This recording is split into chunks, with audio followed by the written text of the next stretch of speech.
Great. I think just one more minute and then we can start. Does that sound good, Johannes? All right. Krishna, all set?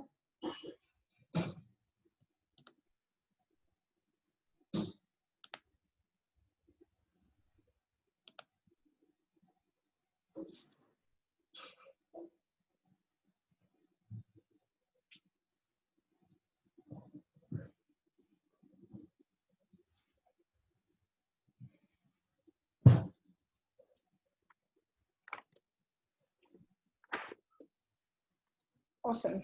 So looks like it's 4 o'clock. So I think we should, in the interest of being on time so that we can cover both presentations and start and answer in a few questions, let's begin the webinar. So first of all, thanks to Ramakrishna and Johannes for being here. We're very excited for the second installment in our webinar series. So thank you to everyone who's joined the session. And as I mentioned, that this is our second installment in HHV's webinar series. And today we'll be covering a topic that is relevant to a broad field of applications. And we have two great speakers, Johannes and Ramakrishna. And before I introduce them and the topic, I'm going to introduce myself, provide a few guidelines for today's session, and also provide a small brief on our company, Hyundai Vacuum. So just 2 lines about myself. My name is Smriti Sakmuri. I'm going to be the moderator for this session. And I am currently an AGM at Hyundai Vacuum, and I look into predominantly the finance and HR sections, as well as day-to-day operations. Some quick guidelines on today's sessions. We're going to be giving each speaker 20 minutes to speak, and the remaining 15 minutes we're going to be using for a question and answer session. We request everyone who has questions to just type them into the chat box, which we will be looking over, and we'll be collecting them and asking them to the speakers at the end of the session. We request everyone to kindly mute their mics throughout. And we'll be uploading a copy of this video to our YouTube page for anyone who's missed the session. Right? So I'm going to be giving everyone a small brief on our company at the moment. So Hyundai Vacuum is a 56-year-old Bangalore-based company, and we have an extended set of experience and expertise in vacuum technology and thin-film coating. We have multiple units based throughout Bangalore. We have 2 manufacturing units. And we also have a pan-India sales presence, as well as a global marketing position as well. So we have 4 main divisions, one which does special systems and projects for large-scale vacuum furnaces. The second develops and builds thin film equipment. We also have a thin film and optics division, which does a series of coatings from the infrared to, from the ultraviolet to the infrared to the visual spectrum. So our thin film unit also does all its optics manufacturing in-house. And we have a state-of-the-art clean room facility to do space level coatings at our unit in Dobbespet here in Bangalore. So we've also received multiple awards over the years, one of which is a technology award that we received from our president over the last year.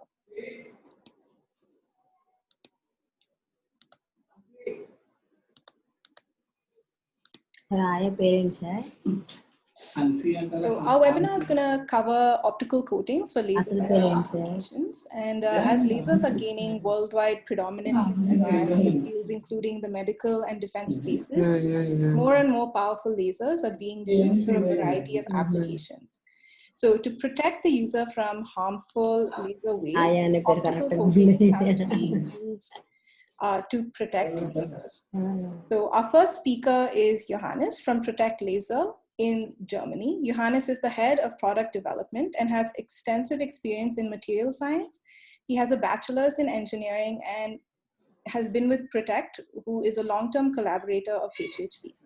So I'm going to hand this over to Johannes, who's going to be sharing his screen and going to be taking us through a presentation that talks about the challenges in laser safety. Yes. Over to you, Johannes.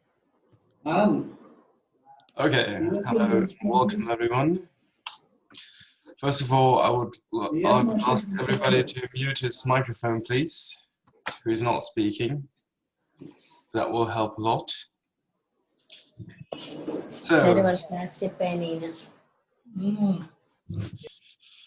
So today I'm going to give you an introduction to laser safety, as Symmetry already said. First, let me introduce the company. We've been working with HiHand for several years. We have had the competence in laser safety for about 15 years now. We service the industry, medical technology, research and development, police, and also the armed forces. We're placed in the heart of Bavaria, near the town of Nuremberg.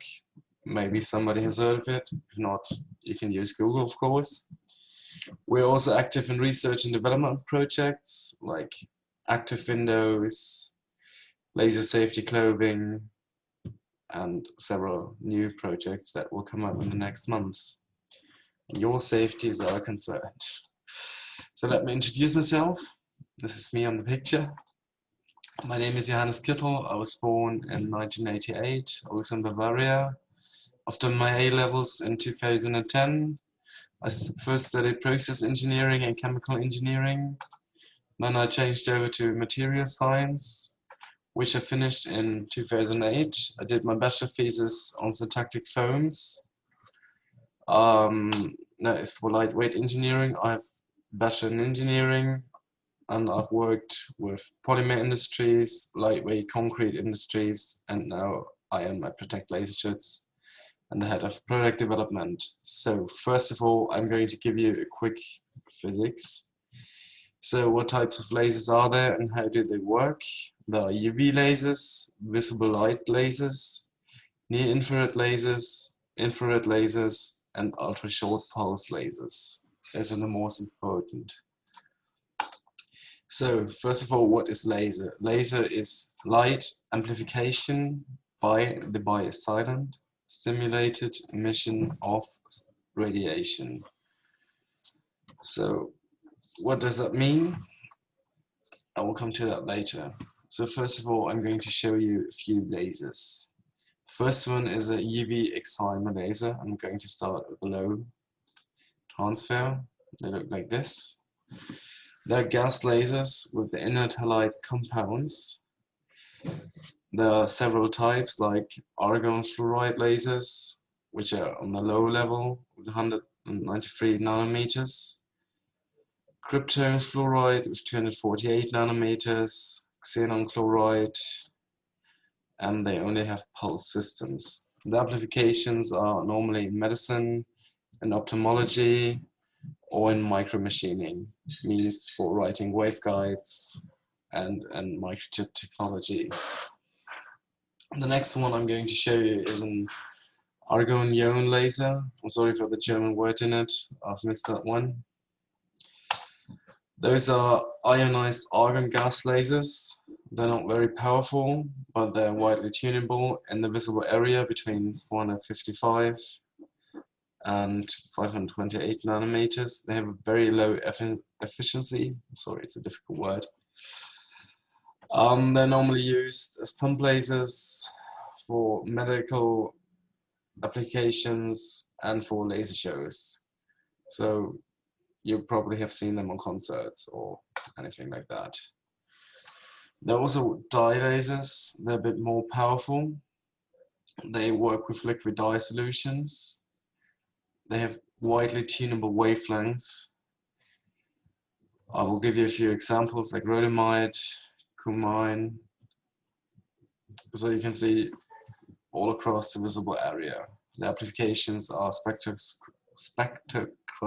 it's a hard word for a German guy. Spectrocros, you can read it, oh, I'm sorry. UPK lasers, and so the most important lasers are the solid state lasers. They have a host crystal and are combined with different elements like rare earths like neodymium, iridium, or titan. You can also see them with glass or sapphires, but the yak is the most shown we have. I will come to that in a few seconds. So first of all, a laser works that photons hit an atom, the electrons are pushed on a higher level, and when they fall back to the base level, energy is emitted, and therefore this emission can be controlled, and we have a coherent wavelength with a high energy output. It adds itself, and this is how a laser works. We don't have much time, so we have to do it in a bit of a short way. The first one I'm going to show you is the diode pump system. We have a diode that pushes energy into the creating body, whatever they are, the solid state lasers, gas lasers, liquid lasers, and many more between. Energy is created inside the laser rod. It is emitted, pushed through a lens, and then it is put out and used for whatever you need it. A more powerful version of it is a disc laser. There you can see two active mirrors that activate the disc, which then creates the emission that is pushed out to be used. Those are mostly common in metal works or in ceramic works. I've seen them also. Another important thing is the fiber laser. The fiber laser is very interesting because it's very powerful. You have a flexible light, and most of them are also used in metalworks, like almost every laser. They also are used in medical services and in defense. So I'll give you a quick overlook of the applications of solid state laser. The most important one is the neodymium yttrium argon granite. It is emitted at normally 1064 nanometers and is used in separating and joining, drilling, additive manufacturing, surface treatment, hardening. So basically almost every industry application, but also in surgery. And there you can see it in the picture, the different applications that are only possible with laser. You can also see them in dental applications for drilling of the teeth, for example, and also in communication technology like DSL. So I will come to the main topic now. The European standards are the DIN EN 207 for laser safety glasses, the DIN EN 208 for the administrative, no, for just justifying the laser, I'm sorry. The DIN EN 12254 for laser curtains and laser safety walls, and the DIN EN 6825 for special applications in laser machines. So let me give you a quick overview of the DIN EN 207, please. It is the basis for laser safety eyewear. It sets the testing criteria, it defines the testing methods, provides the guidance and a selection of eye protectors. That is the most important part of it. For accidental expositions to laser radiation, this means they are not meant to be hit directly by laser, but they are for diffusion or reflection. DIN EN 207 has the criteria to hold for 5 seconds of a direct hit of the laser or 50 pulses.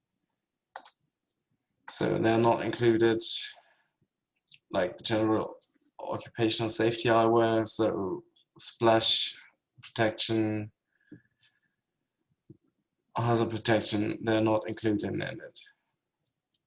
Also not included is the welding protection eyewear and the IPL eyewear. They have all different norms. The DIN EN 208 is the basis for alignment eyewear. This is, although the numbers are very close together, very different, because the alignment of the laser means you look into the laser and the laser is forced down to where you don't get hurt if your eye works normally. So it applies only for the visible range. By law, it is set from 400 to 700 nanometers in Europe. It reduces the laser to the level 2 class. I will get to the classes later. And it is for intended exposure to laser radiation. It has the same testing methods as 207, but it is only for alignment and not as eye safety. So in those two norms, you test the optical transmittance. So basically how much of the laser will hit your eye. The laser exposure, so for these norms to be fulfilled, you really have to shoot at it with the laser, not like in the US where you can base it on the optical density.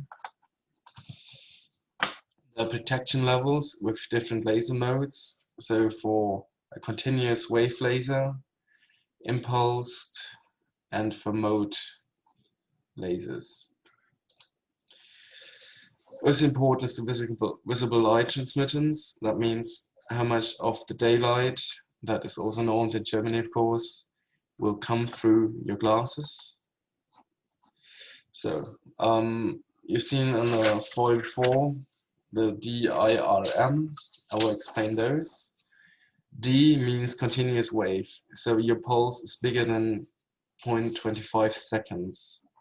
Your pulsed laser, seen here in the picture, is between a microsecond and 0.25 seconds. Your Q-switch laser is between 1 nanosecond and 1 microsecond. So between a billionth and a millionth of a second. And in the newer technology, the mode lock lasers are below a nanosecond, so less than a billionth of a second. So the next important norm is the DIN EN 12254. It is the basis of large area. It's also testing criteria, of course. It defines the testing methods. There was a test about flammability and about transmittance. And it also provides guidance for the selection of large area protections. Those norms can be seen. They are referring also to the 68254. 68254 is a norm that gives the energy density. So in the real world, a laser beam has a different size when it hits. So it is divided to watts per square meter. So here you test the special transmittance, the resistance, of course, against laser exposure. For example, in curtains, this is important. The stability against UV radiation is an important part of it. Elevated temperature, lasers get hot. And of course, the tensile strength. Because if you wall force apart while you do a laser operation, it is not a good thing. Also, flammability comes naturally with the laser. So then I want to explain to you why a laser is dangerous. I found this nice picture that explains it very well. We have a 100-watt light bulb and a 100-watt laser. The light bulb is splitted, so you have a very low density of energy that reaches your eye. 300 millionths of a watt. In the laser, you have a coherent wave that hits your coherent directly. So the difference between a 100-watt light bulb and a 100-watt laser is 2.1 billion times as strong. So this is why you need eyeglasses. So the primary hazards, of course, are tissue damages in your eye and in your skin, thermal damage. I've seen horrible pictures of laser accidents where the skin is burned to the bone, and also eyes that are burned out. So that is the greatest hazard. Also, there's a photochemical danger.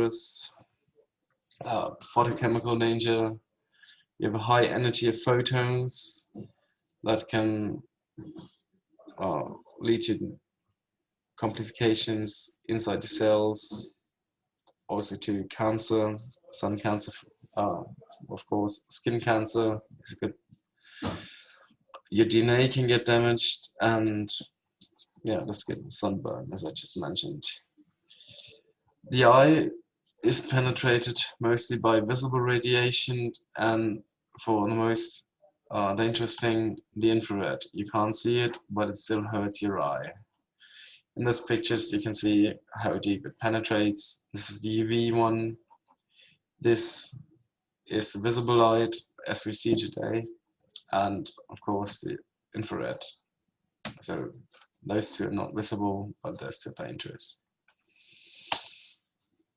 Also, the skin is not laser safe. Here you can see a few examples how deep a laser can penetrate it. One important thing is the neodymium-YAG laser with 1064, which is the red ray. You can see that it comes completely through the skin. This is why it also is used for tattoo removal. It can cause, of course, severe irreversible burns and skin damage. Secondary hazards are flammability of materials, of course, high voltage, because lasers need a lot of energy. It becomes natural. The hazardous vapors, when material is burned, I've smelled it myself. It is a very aggressive smell that is also burning your lung. And of course, the secondary radiation. There are different laser classes that I will show you now. The class 1 for all wavelengths is a laser that is not dangerous, like the one at the cashiers. This would be your classical class A laser. It does not hurt the eye, it does not hurt the skin, and its energy level is very below 1 milliwatt in a normal way.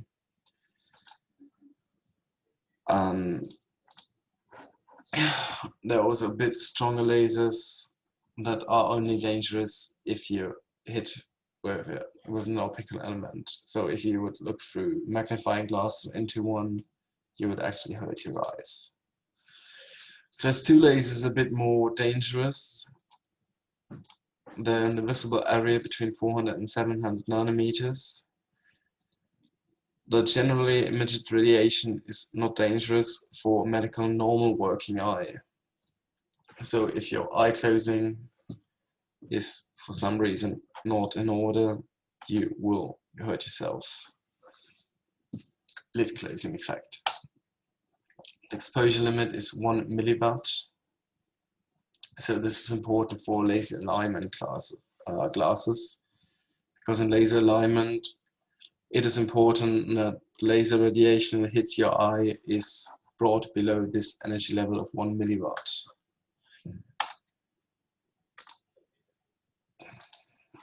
Of course, as in class 1 lasers, the optical elements can enforce the laser and then actually hurt yourself. Class 3 lasers are lasers that are dangerous if you look into them longer, if you have a longer exposure. And of course, you have your exposure limits. They can also, a classical thing for that is the reflection of a laser in the industry. That is your class 3 lasers. Here you also, in Europe, you also need eyewear already. Class 4 lasers are the real dangerous lasers. There are no wavelengths. Direct exposure as well as diffusion, reflection, anything that comes to the laser will hurt your skin and eye. Reflections are dangerous. You have a very high exposure limit. This is your class 4 lasers. For the class 4 lasers, you need your laser safety glasses, as Protect provides them. I'll show you, as you see, the laser safety glasses have a colored filter, which will diffuse your color side, as shown in this video. But they are necessary, even if they reduce your color side. They work on the principle of absorption. I will come to those few vocabularies later. And reflection, the dielectric filters, if they are used, they're normally used in glass that reflect the laser rays.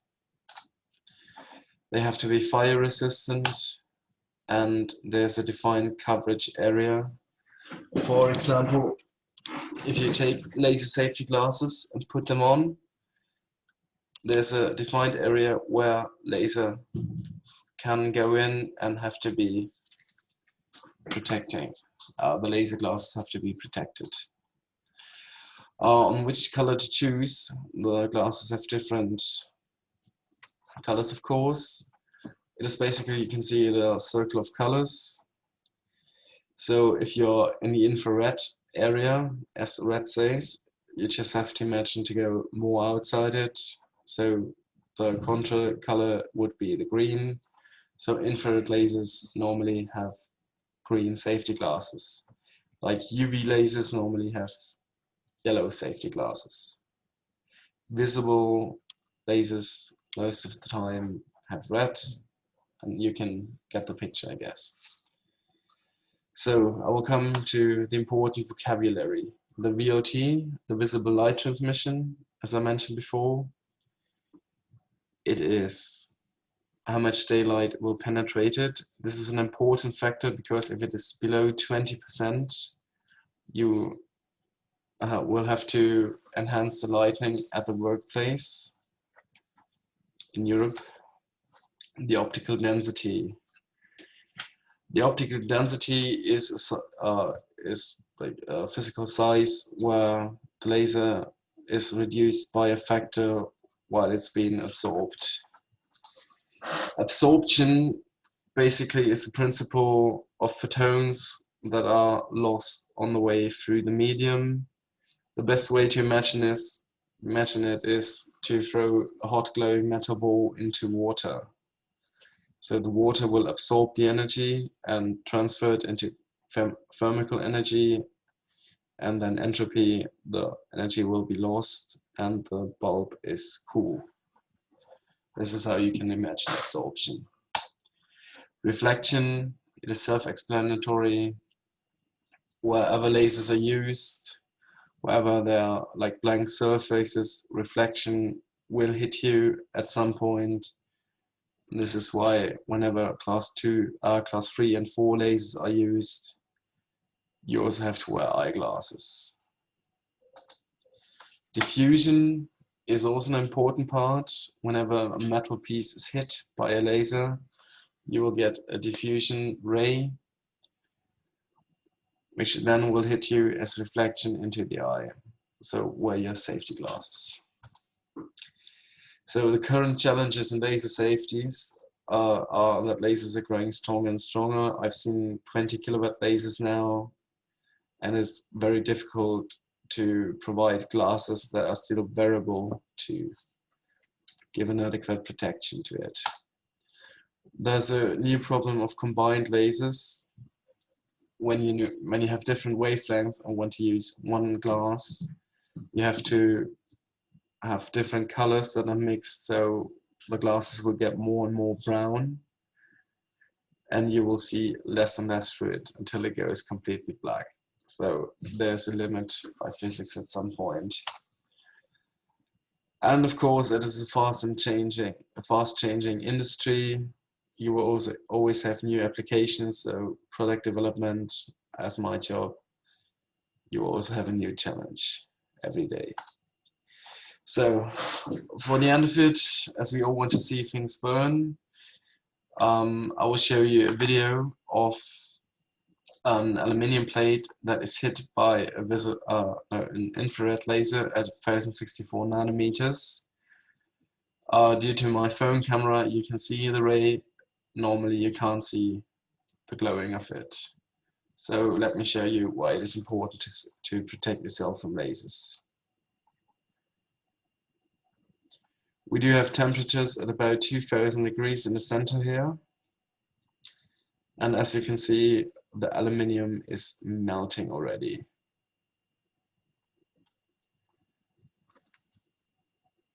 So in this video, it is the best example why you should always wear your laser safety.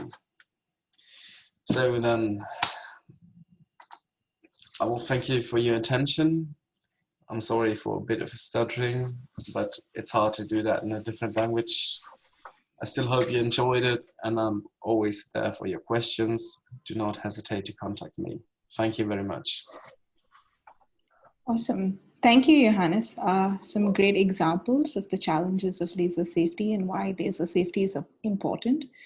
As Johannes said, if you have any questions, just type them in our chat box and we'd be happy to answer them during the question and answer session. Over to our next speaker, who is Ramkrishna. Ramkrishna is an AGM at the Thin Film and Optics Division at HHV. Ramkrishna has a master's in photonics and comes with immense experience in the field of optical fabrication and thin film coating and coating design. So over to Ramkrishna, who's going to be talking about optical coatings in the laser safety space. Thank you for the introduction, Smriti. Hello, everyone. So in this webinar today, I'll be presenting the optical coating solutions for the laser safety glasses. I'll be covering the fundamentals of thin film coating technologies and different types of laser safety glasses and advances of thin film coated safety glasses or advantages of coated glasses over the traditional laser safety. So as you can see here, there are traditionally there are two types of glasses, laser safety glasses available, polycarbonate and absorption glass, and then thin film coated laser safety is the upcoming trend. So as you can see, the polycarbonate is lightweight and impact resistant, but it suffers from the following disadvantages. It is less durable, and then it offers lower OD and then lower VLTs, and then it is mostly suitable for the low to middle power densities. So there is another type of the glasses that are available, which are called absorption glasses, which works by the absorption technology. They allow more VLT as compared to the lightweight polycarbonate, and then attenuation at multiple wavelengths also possible by combining these two or more glasses by laminating them. But they are suffered with the disadvantages of when a high power laser hits on the absorption glasses, there is a possibility of delamination or breakage. So we are coming up with the new concept of thin film coated filters, which offers higher VLT, at the same time offers higher OD, and then suitable for very high power lasers. But they are a little expensive compared to the two other type of filters, but it provides you the necessary safety required at the laser environment. So I'll just take you through the fundamentals of thin film coatings. As you can see, as a thin film is a layer of material ranging from the fractions of a nanometer to several micrometers in thickness. So the controlled deposition of materials as a thin films is a fundamental step in many applications. A familiar example of a thin film coating is a household mirror, which is typically coated with a metal coating on the backside of the mirror. And then another example that you can see in day-to-day life is spectacle lenses, which are anti-reflection coated to reduce the glare. The recent advances in thin film techniques have enabled a wide range of technological breakthroughs in areas of automobiles, semiconductors, LEDs, laser optics, hard coating on tools, and there are many more applications such as solar cells for energy generation, thin film batteries, and they are continue to grow day by day.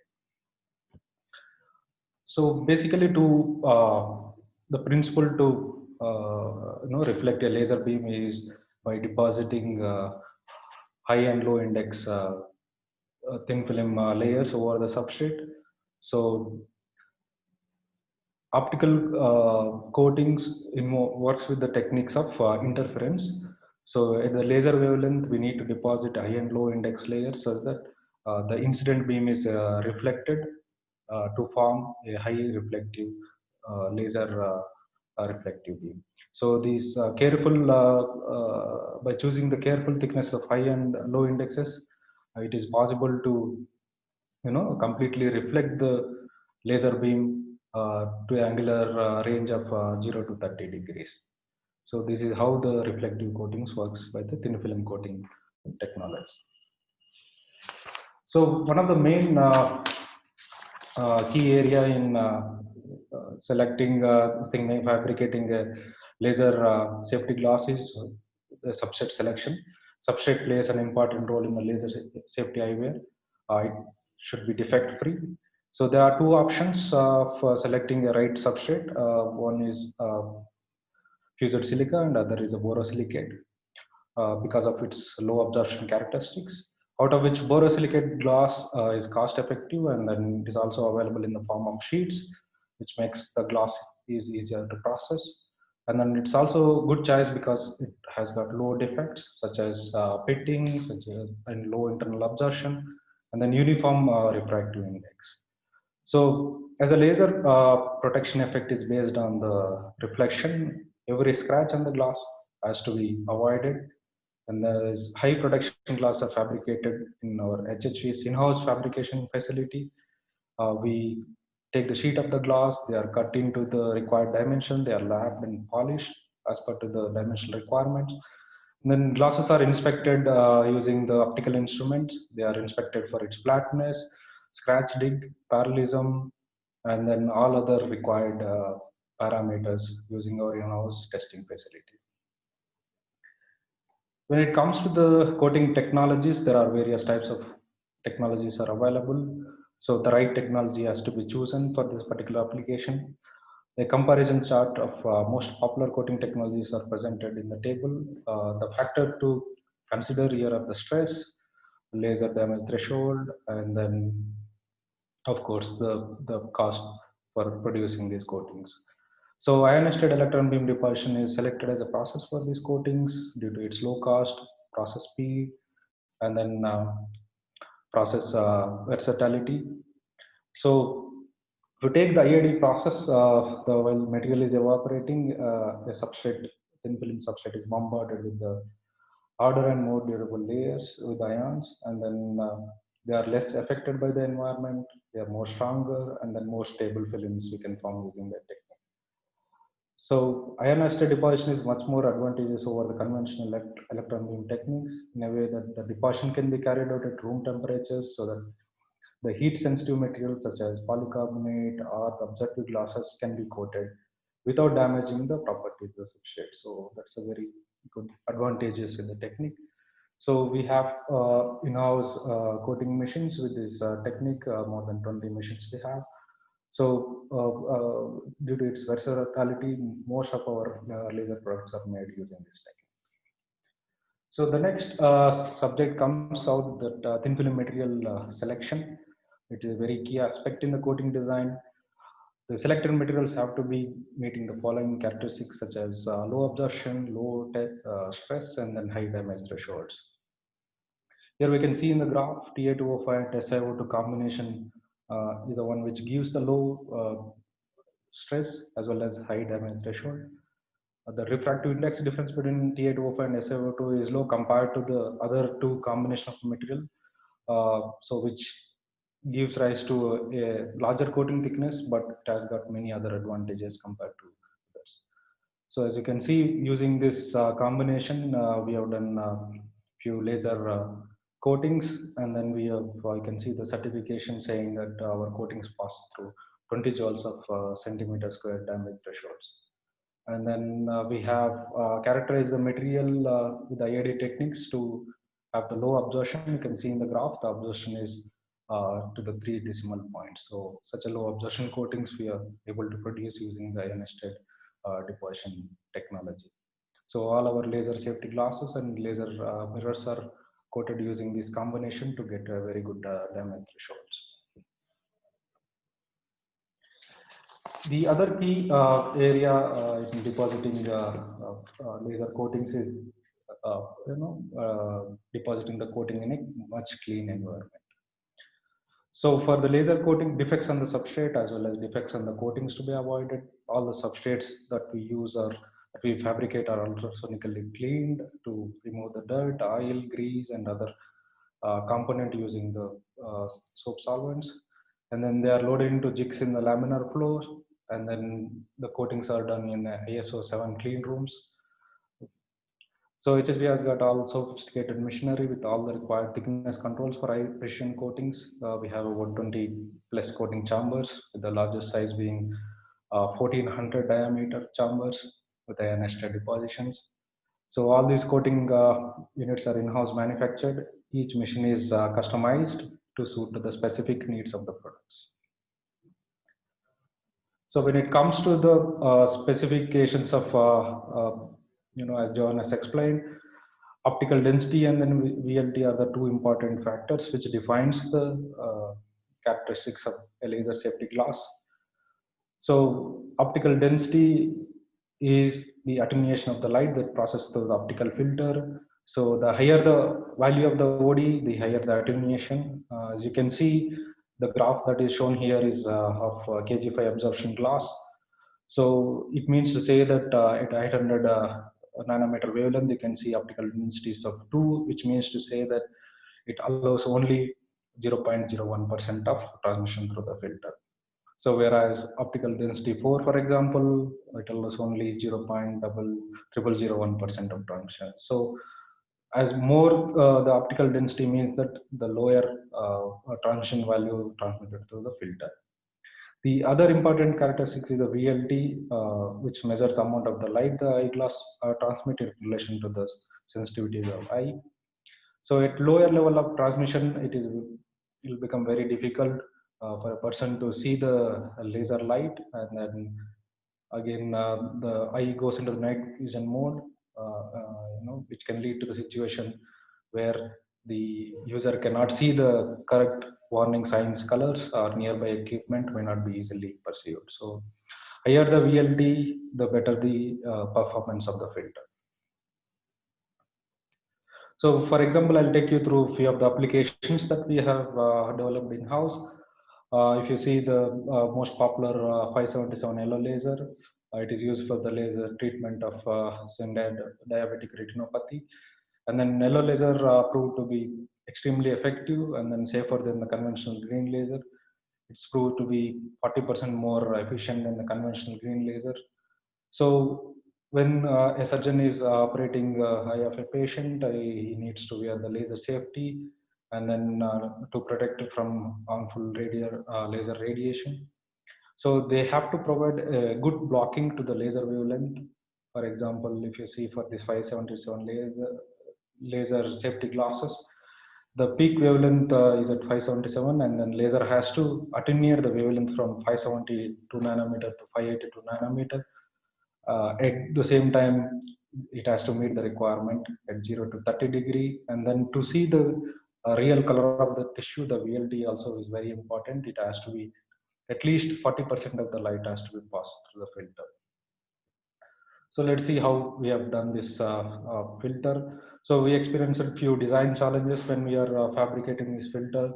One of the challenges that we faced is at 0 to 30 degree angular performance.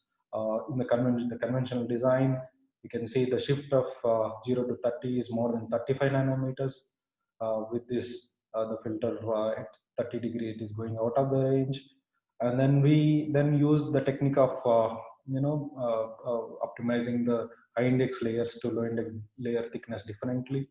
So we use a technique of combination of high and low index thickness matching, where we have the optimized design is of only 20 nanometer difference, which meets the requirement at 0 and 30 degrees. So this design is with the more thicker high index layers and then less thickness low index layer.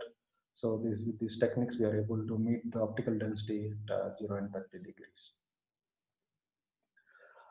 So this transmission graph spectral performance, you can see here the hatched area in the transmission graph shows the VLT. So it has got a very good performance from 420 nanometer up to 550, which contributes to the most of the VLT. At the same time, from 660 nanometer to 670 nanometers, it also contributes to the VLT. So by carefully designing the filter with 100 nanometer bandwidth, we are able to achieve the very good VLT. At the same time, you can see in the second graph, the optical density from 572 to 580 nanometer also is met at 0 and 30 degrees. So the overlapping region shows the filter is performing very good at both this wavelength. And also we have done anti-reflection coating on the other side of the glass to reduce the reflection as well as to increase the VLT. So this filter is proven to be the best suitable filter compared to polycarbonate or absorption filters. Since absorption or polycarbonate filter will not be able to give the performance as of thin film filters. So this notch filters provides the best suitable technique for producing the thin film laser safely. The other challenge that we generally face in the case of notch filters is the coating uniformity. The coating has to be absolutely uniform all over the surface of the glass as well as overall in a batch. So the uniformity has to be less than 1% to meet the specific performance of the filter. So we use the thickness correction mask, and then we adjust the e-beam positions. We increase the distance between e-beam 1 and dome. So we use much larger, bigger coating chambers for these applications to achieve this kind of stringent uniformity requirements. So the other challenge is the multi-wave protection, as John has explained. This is one of the challenges in the laser safety industry to protect the users from multiple laser wavelengths. Let us suppose in a lab where we are using multiple laser wavelengths, so laser protection becomes a challenge. So in such cases, we come up with a combination filter technique where we do the absorption filter lamination in combination of thin film coating. So one of this application requires blocking at 532 nanometer as well as 710 to 830 as well as 1064 nanometer, which has to block up to 45 wavelength this thing region, and then it has to give at least a VLT of 30% for the user to be able to see the things clearly. So in this concept, as you can see, we have done coating on either side of the glass. One side of the glass which gives the notch filter performance at 532. The other side of the glass blocks the wavelength from 730 to 810 at 0 and 30 degrees. And then we have chosen KZ5 as observative glass, which is widely available to block the wavelength region at 1064. So the combination of these three coatings, two coatings plus observative glass produces the desired performance at 532, 732, 810 for the titanium sapphire lasers as well as NDR laser protection. So using this technique, we are able to produce multi-wavelength protection filters, which is offering a very good VLT of 30%. As to reduce the much more thickness of the combination filter, we can do the coatings on the optical absorption filter itself, so that it can give rise to low weight of the laser safety filter. The other laser safety filters that we are regularly producing at HHV are broadband laser protection filters from 860 to 1100 nanometers with OD range of 4, meeting 0 and 30 degree performance, offering 75% VLT, which is way better than the conventional polycarbonate filters. And then multiple protection at 590 nanometers as well as 1064 nanometers. Again, using the combination filter techniques, we are able to achieve ODs more than 6, as well as VLT is greater than 30%. So ensuring the optical filter passing all the criteria is very much important. For that, we need to have a very good measurement techniques. We use carry 6000 spectrophotometer, which is a very good instrument for measuring the OD up to 8, which has got a very good photometric accuracy and photometric linearity. We have the full-fledged characterization facility where we do the characterization of the optical coatings, as well as durability testing such as humidity, salt corrosion, salt solubility, abrasion and adhesion. So all the laser safety glasses which we produce, they go through the stringent durability checking as per the mill standards. So coming to the conclusion, an alternative to the traditional optical dye laser protection filters for mid to high power lasers have been developed, and then we have demonstrated this technique. And then the multi-layer dielectric coating shows very good superior performance and high levels of protection as compared to the traditional filters.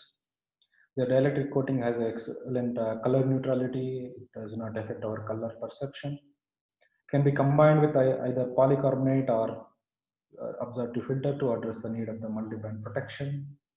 And also anti-reflection coating can be added to the exterior surface of the lens to reduce the reflection and further increase the visible laser transmission. So these are some of our other thin film products. So we have a wide variety of product range. Periscopic prisms used in the defense. They are bulletproof and they are transparent heaters, as well as UV reflectors which are used in the UV industry for the curing. We have fiber optic reflectors for fiber optic curing, and we have discussed about laser safety glasses. Thin film metallized circuits are used in the space industry in the applications of hybrid microcircuits. AR coated domes used in the missile seekers. We have transparent heaters, night vision optics, silicon germanium lenses for the imaging application, and laser optics for the diamond industry. So these are our products. Please go to our website for more information. Thank you very much for your attention. Excellent. All right. Thank you, Ramkrishna. It looks like we have around 8 minutes left for our Q&A session. That was a great presentation.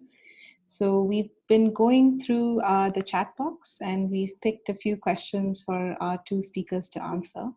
And if there are any questions that we don't get to, we'll have them write up answers and we'll share them on the video description when we share it. So it looks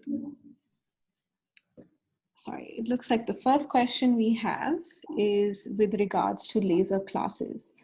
So either Johannes or Ramkrishna can take this question, but one of the people who joined our webinar have asked, what is the difference between class 1, 2, 3, and 4 lasers? So your turn, sir, Shai.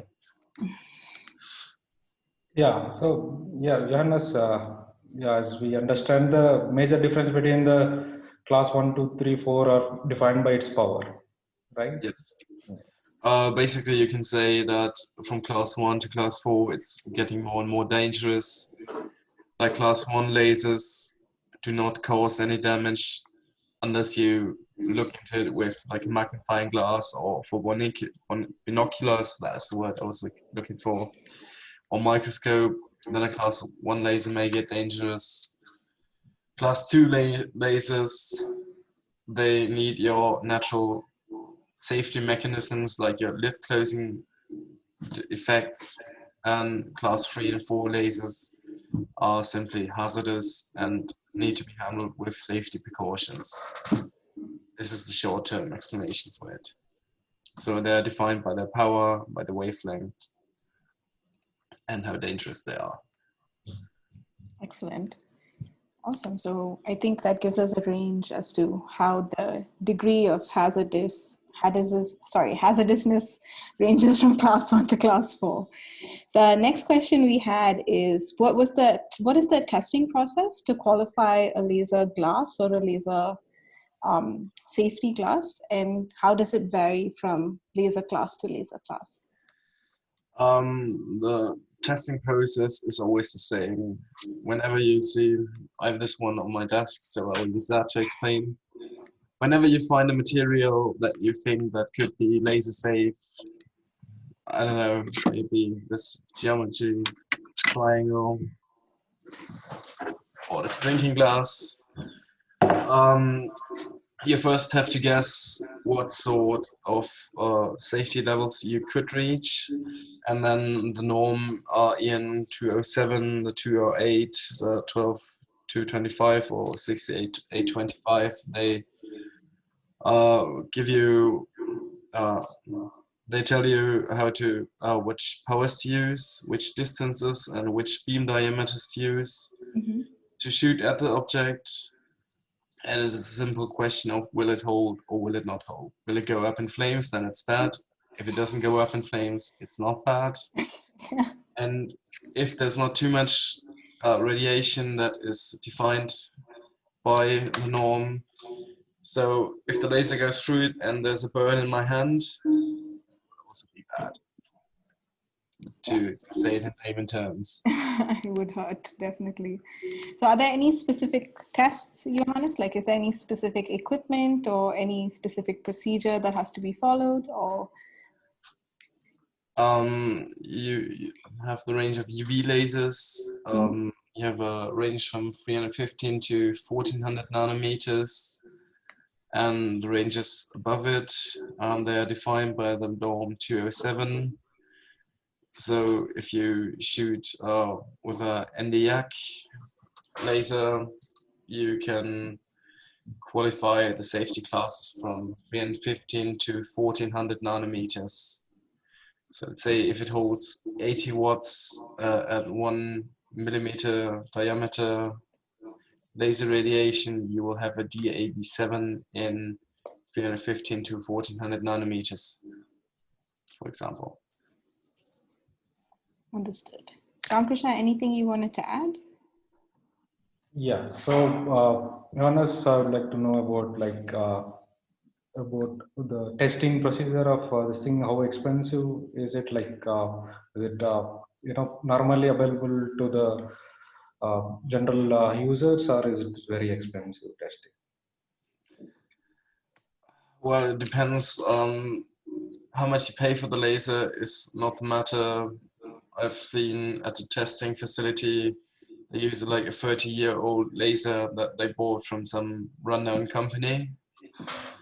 The only factor is how much energy will it put out. The diameter, is it fixed? There's the parameter from the Gauss ray. M by the power of 2. I don't know the English word, I'm sorry. So yeah, it depends on, is it the correct energy level that comes out, but you mesh it with every test. So you can start at like $500 to however much you can pay for it. Got it. The next question we had was, someone wanted to know if there was any effect of SNP polarization while measuring laser safety coatings at a variable angle of incidence. Yeah, so lasers are polarized, emits the polarized light, so which is very different from the normal ordinary light. So it is always, we measure the mean polarization when we are qualifying our coatings using the spectrophotometer. Great. Johannes, was there anything you wanted to add, or did you want to move on to the next question? I was reading the next question. Okay, great. Awesome. So someone was trying to understand what the different levels of optical density. So the question was really, is optical density 0 considered as 100% transmittance, and optical density 2, 1% transmittance, and optical density 4 as 0.01 transmittance. What is the relationship between OD and transmittance? And is there a way to quantify it? Yeah, I explained in my presentation. There's a formula for calculating the OD from the transmission. We can share the slide or the information or by email. So it's log 1 power by T is the the way to convert the transmission into optical density. So there are formulas that are available. Excellent. I think we have time for one last question. And the question is, can anyone comment on laser safety issues with regards to bright ambient light? And this is in reference to class 4 lasers. The ambient light has no effect. However, on the class 4 lasers, there may be some minor interferences, but the laser is way more powerful as any ambient light or sunlight. As seen in my presentation, the picture with the light bulb and the laser with the same energy, there's a factor of 2 billion. This is how much the laser is stronger. So no. Okay, great. But Awesome. what is important, what I want to add, if you have a low VLT, as Ramakrishna, I'm sorry, sir, as he explained it, if you have a too low VLT, you have to raise the ambient light, and warning lights are also hard to see, especially in colored filters. Awesome. So I think that's all the time we have. I'd like to thank our speakers again for taking this 1 hour, very informative session. A copy of this recording will be available shortly on our YouTube channel as well as our website. And I'd like to thank everyone who's joined our webinar. We will be having another webinar next month as it's part of our program to have a webinar, 2 webinars every quarter, and we hope to see a lot of you all there. So thanks again to Johannes and Ramakrishna. Thank you again to everyone for joining in. Great. Bye. Thank you. Goodbye. Goodbye.